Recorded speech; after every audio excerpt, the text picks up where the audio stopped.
Welcome to Mind EduTech, and this is a continued class of the poem A Roadside Stand. इस poem के first लंबे paragraph जो 22 lines का है, उस पैराग्राफ के आखिरी लाइंस में हम लोग थे, लास्ट लाइंस में हम लोग थे, जो यहाँ हाईलाइटेड किया हुआ है आपको दिख रहा है। इसमें लिख रहा है, and give us the life of moving pictures, promise that the party in power is said to be keeping from us. इसमें वर्ड मीनिंग्स के रूप में आपको मैंने कहा था कि moving pictures, life of moving pictures का मतलब आपको समझ में आना चाहिए। और प्रॉमिस वर्ड प्रॉमिस के लिए ही यूज़ हुआ है, जो वादा होता है वो। और पार्टी इन पावर वर्ड से मैंने कहा था कि इसमें पॉलिटिक्स और पॉलिटिशियंस को भी इस व्यंग में शामिल किया गया है, उन पर भी व्यंग किया गया है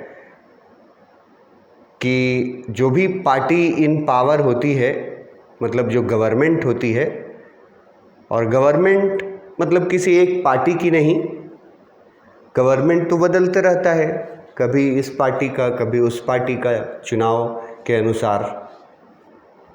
तो इन जनरल ये बात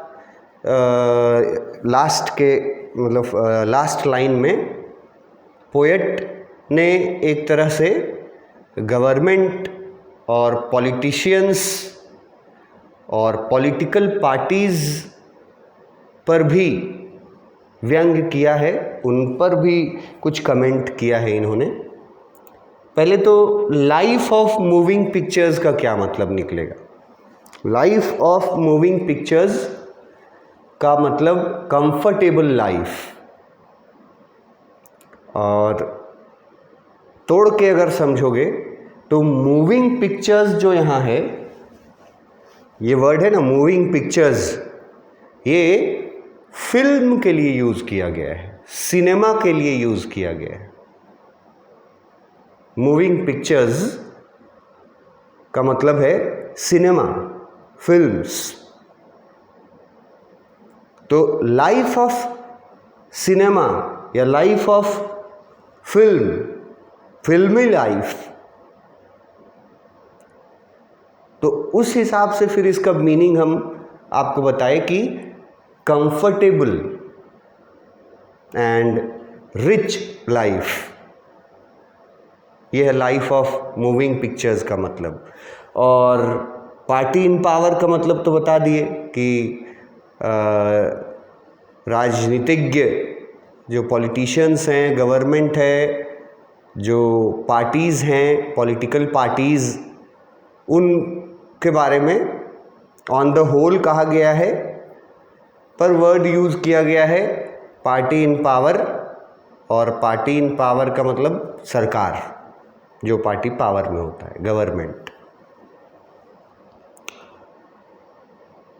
ये रोड साइड पीपल जो है, जिन्होंने ये रोड साइड स्टैंड खोला है, बनाया है, ये लोग, इसी के ऊपर लिखा हुआ था कि ये लोग अपने हाथ में भी कुछ मनी फील करना चाहते हैं। और मनी फील करने का मतलब है अर्न करना, ये बता चुके हैं हम।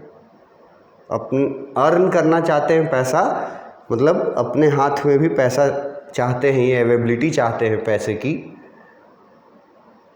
और इसलिए रोड साइड स्टैंड खोला है और कुछ सामान ऑफ़र कर रहे हैं ये लोग। जो गाड़ियाँ उधर से गुज़रती हैं, जिनमें सिटी पीपल होते हैं, उनके लिए ऑफ़र किया जा रहा है। क्या क्या था ये इसी पैराग्राफ में बताया गया, आपको पढ़ चुके हम लोग। लास्ट के सेकेंड लास्ट वाला जो लाइन है, moving pictures, life of moving pictures, उसका मतलब बहुत इजी है कि they also want to earn money and then they want to live a comfortable and decent life of moving pictures का मतलब। और फिर ये प्रॉमिस वर्ड है एक, और उस वर्ड से घुसाया गया पॉलिटिशियंस को, गवर्नमेंट को। इसमें पोएट जो हैं वो कमेंट कर रहे हैं कि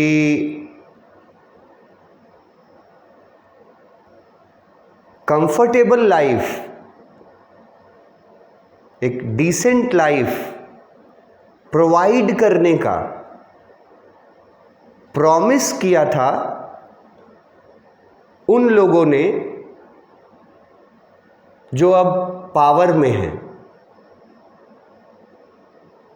मतलब गवर्नमेंट ने। और यहाँ साफ तौर पे हमारे कंट्री के लिए तो ये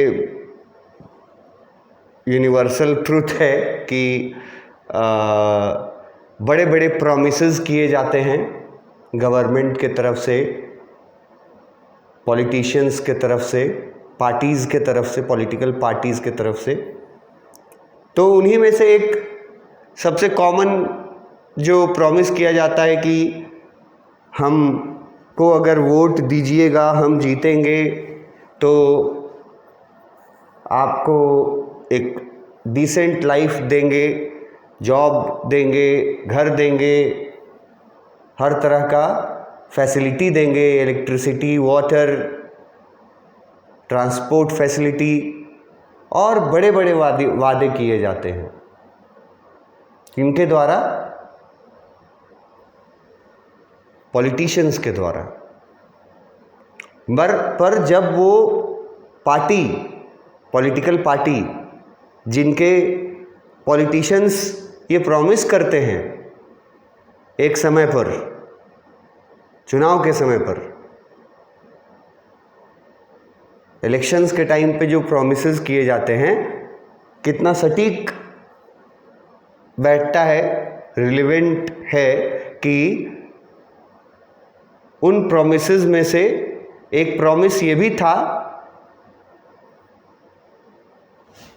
to give them life of moving pictures, और वो प्रॉमिस अभी तक फुलफिल नहीं किया गया है। यहां लास्ट लाइन में लिखा है keeping from us, the party in power is said to be keeping from us. तो पार्टी इन पावर, उसका वर्ड मीनिंग जो है ये आपको नोट्स में, जैसे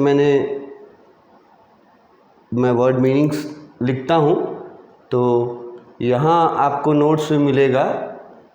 ये लाइफ वाला यहाँ देखो, लाइफ ऑफ मूविंग पिक्चर्स का मतलब है कंफर्टेबल लग्जरियस लाइफ। प्रॉमिस यहाँ पर है, प्रॉमिस क्या है वो भी वर्ड मीनिंग में ही लिख दिए हैं, done by the party in power. Promise जो पार्टी इन पावर ने किया है पॉलिटिक्स और पॉलिटिशियंस के बारे में, keeping from us, keeping away from them, them मतलब रोड साइड पीपल, क्या अवे उनसे रख रहे हैं, क्या दूर रख रहे हैं उनसे, not keeping their promise of providing a decent living. ये जो टर्म है कीपिंग फ्रॉम अस, तो उसका ये मतलब बहुत सटीक बैठता है, not keeping their promise of providing a decent living. जो प्रॉमिस पॉलिटिशियंस ने किया था वो प्रॉमिस वो लोग पूरा नहीं करते। इधर सिटी पीपल से जो एक्सपेक्टेशन किया है रोड साइड स्टैंड पीपल ने कि वो रुकेंगे, कुछ खरीदेंगे उनके गुड्स, उससे कैश मिलेगा, मनी, उससे वो बेहतर करेंगे अपने जीवन को, तो ये वाला भी मतलब दे आर वर्किंग हार्ड। उन्होंने फिल्मों में जो मूविंग पिक्चर्स वर्ड यूज़ किया है, तो उन्होंने फिल्मों में ये भी देखा है कि जो मेहनत करता है वो डेवलप करता है, आगे बढ़ता है, तो वो भी अपने तरफ से पूरी मेहनत कर रहे हैं, क्योंकि उन्होंने देखा है तो उनको लगता है कि हम भी मेहनत करेंगे तो हम भी डेवलप करेंगे, हम भी रिच होंगे। रिच होने का तो दूर का बात है, बेसिक नेसेसिटीज़ पूरा कर पाएंगे। ये भी उन्होंने फिल्मों में देखा है कि मेहनत करने से सफलता मिलती है, तो वो मेहनत कर रहे हैं अपने तरफ से, लेकिन उनको सफलता नहीं मिल रही है। एक रीज़न बताया जा रहा है सिटी पीपल का सेल्फिश बिहेवियर। सिटी पीपल का सेल्फिश बिहेवियर इस तरह से कि वो वहाँ रुकते नहीं हैं,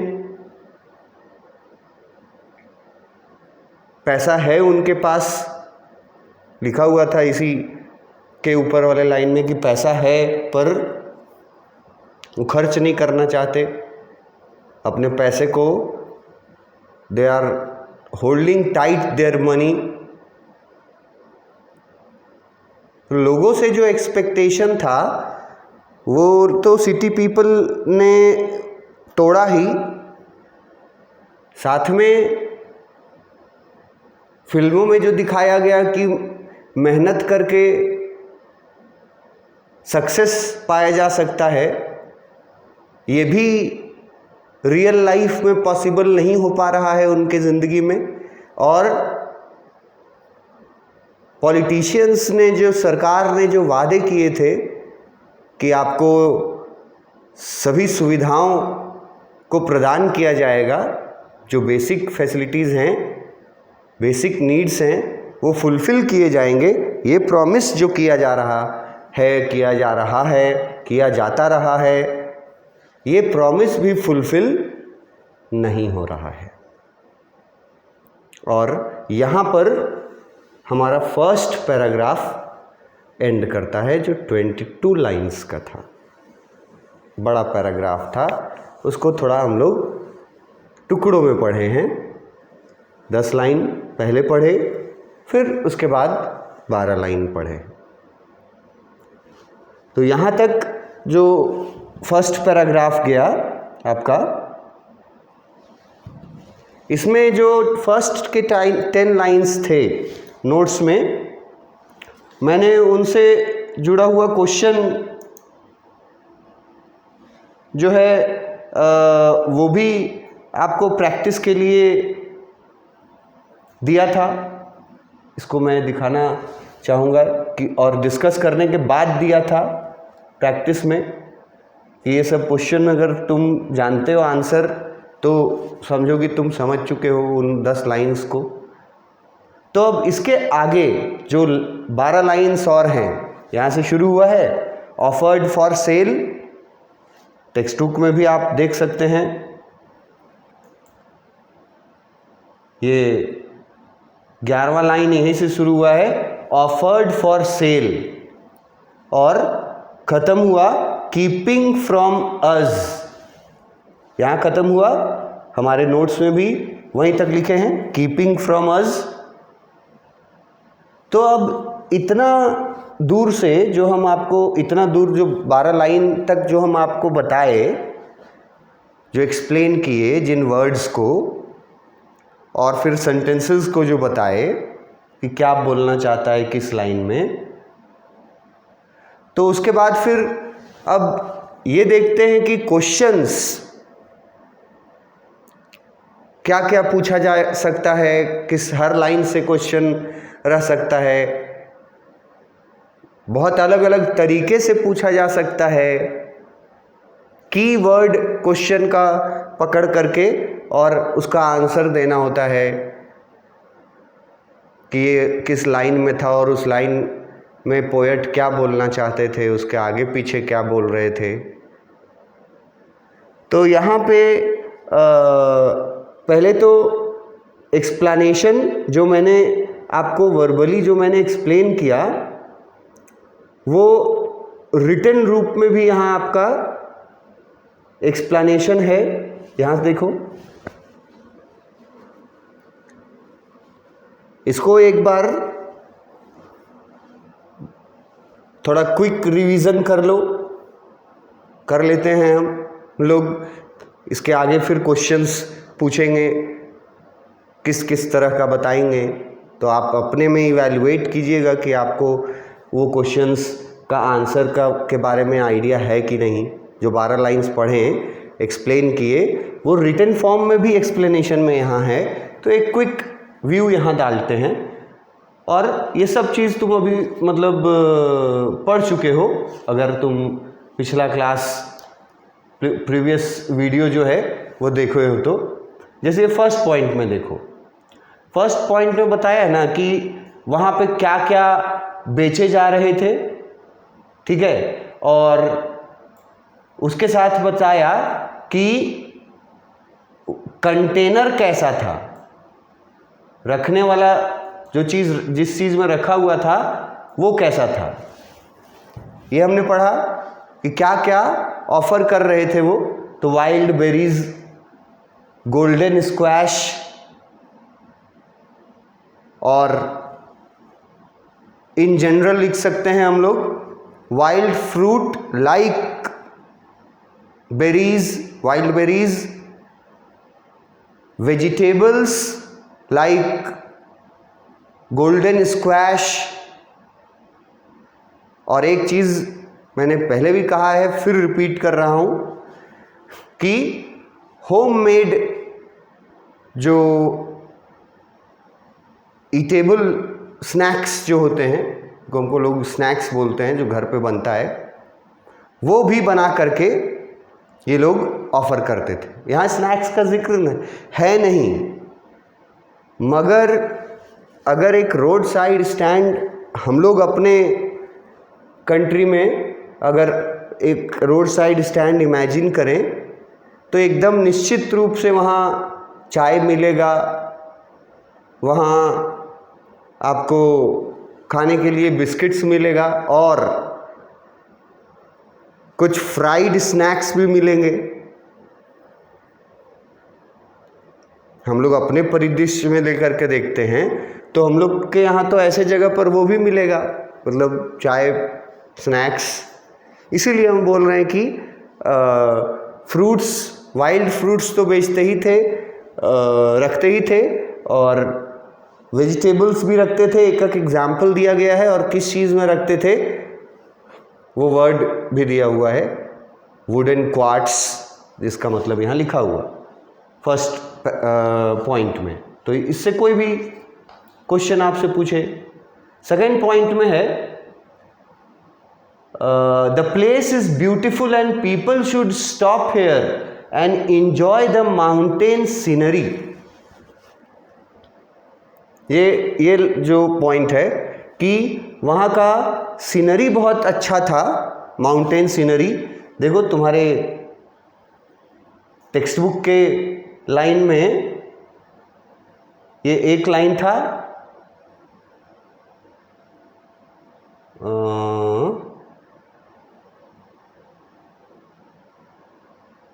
ये देखो, और beauty rest in a beautiful mountain scene.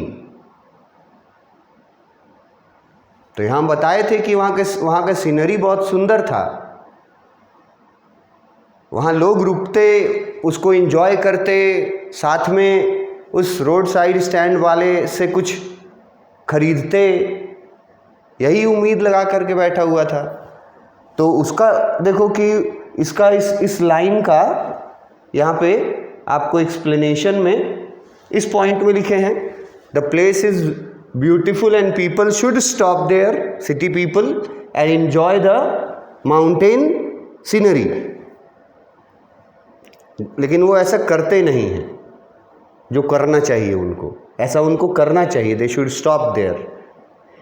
और उसके बाद फिर वो लोगों को, सिटी पीपल को सेल्फिश, मीन वर्ड जो था वो पॉइंट यहाँ दिया हुआ है कि उनके पास पैसे हैं पर वो सेल्फिश हैं, वो पैसे खर्च नहीं करना चाहते।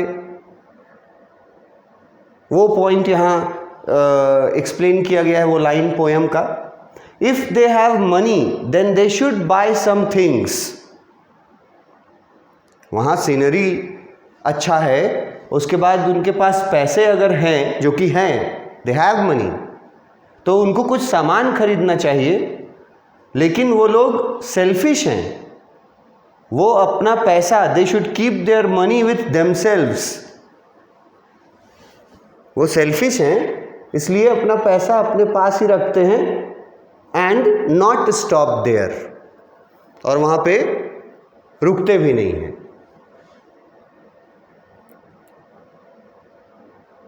एक जो रुकने का पॉइंट दिया हुआ है वो सिर्फ एक्सेप्शन केस में दिया हुआ है, जिसमें लिखा हुआ है ना कि अगर कोई वहाँ कभी गलती से रुक भी जाता है, और ever if somebody stops there, तो वो लोग शिकायत करते हैं, ब्लेम करते हैं, पर जो रोड साइड पीपल हैं उनके स्टैंड से, रोड साइड स्टैंड से वो कुछ खरीदते नहीं हैं, ब्लेम करने के लिए रुकते हैं। नेचुरल ब्यूटी को नुकसान पहुंचा है इसका चिंता जताते हैं, पर उस पुअर रूरल फार्मर के बारे में वो लोग कंसर्न नहीं करते, इसलिए सेल्फिश बोला गया। वो पैसा अपने पास ही रखना चाहते हैं। यहाँ पे एक वर्ड आया था दिस क्रॉसली आपके पोयम में, वो हम बोले भी थे कि इसका थोड़ा सा मीनिंग है दिस क्रॉसली। ये दो चीज़ों को दिखा रहा है, एक कि रोड साइड स्टैंड वाले जो हैं वो they want to hold their money in their own packet, they don't want to take out their money, एक वो है। और ये जो टोन है वो थोड़ा एंगर वाला टोन है पोएट के तरफ से। पैसा होते हुए भी वो लोग ऐसा नहीं करते, वो खर्च नहीं करते।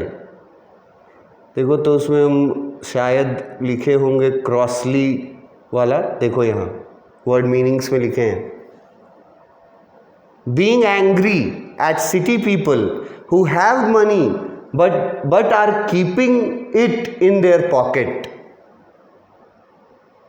ये निकलता है वो ब्रैकेट में दिस क्रॉसली का मतलब, पैसे हैं पर पॉकेट में उसको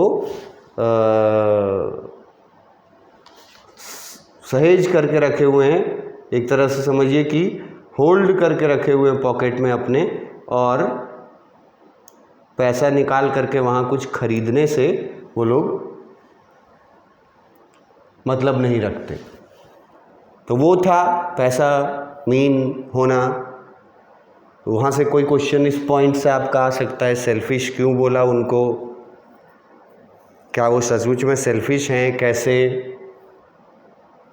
उसके बाद फिर नेक्स्ट एक्सप्लेनेशन का पॉइंट में बताता है, poet says that he does not complain that the shades have spoiled the scenery of the place. Poet बताए हैं एक लाइन में, ये मैं आपको पढ़ा चुका हूँ, कि उन वो जो सिटी पीपल हैं वो उन सिटी पीपल का कंप्लेन रहता है, ये शिकायत रहता है कि वो रोड साइड स्टैंड जो है और जो पुराना सा घर है वहाँ के खूबसूरती को, नेचुरल ब्यूटी को डिस्ट्रॉय कर रहा है। पर ये कंप्लेन पोएट का नहीं है। ये बात भी पोएट बहुत क्लियरली बोलते हैं, अपने पोयम में एक लाइन में बोला गया है, would not be my complain. वो उनका शिकायत है, उनका कंप्लेन है सिटी पीपल का। और पोएट बोलता है कि ही डज नॉट कंप्लेन कि सेड मतलब हो गया उसका झोपड़ी घर, हैव स्पॉइल्ड मतलब हो गया डिस्ट्रॉय करना, the scenery of the place. तो आपसे पूछेगा कि क्या पोएट शिकायत करते हैं इस बात की, या पूछ देगा कि पोएट को किस बात का कंप्लेन नहीं है, तो यहीं से आंसर लिखोगे, किस बात का कंप्लेन नहीं है। वेरी इंपॉर्टेंट पॉइंट है ये क्वेश्चन आंसर के व्यू से। और इससे आगे हम लोग नेक्स्ट क्लास में करेंगे, थोड़ा सा और एक्सप्लेनेशन बचा हुआ है रिटन में, उसके बाद प्रैक्टिस क्वेश्चंस क्या क्या पूछा जा सकता है यहाँ से, यानी पूरा ये फर्स्ट पैराग्राफ हो जाएगा। नेक्स्ट क्लास में इससे आगे बढ़ेंगे। जाने से पहले फिर से एक बार रिवाइव करा रहे हैं कि ये पॉइंट जो है से क्वेश्चन किसी न किसी तरीके से बहुत फ्रीक्वेंटली पूछता है कि किसको किस बात का शिकायत है, किसको किस बात का शिकायत नहीं है। तो ये आपको क्लियर रखना चाहिए अपने माइंड में कि किसको किस बात का शिकायत है और किसको किस बात का शिकायत नहीं है। नेक्स्ट क्लास में मिलते हैं। Thank you.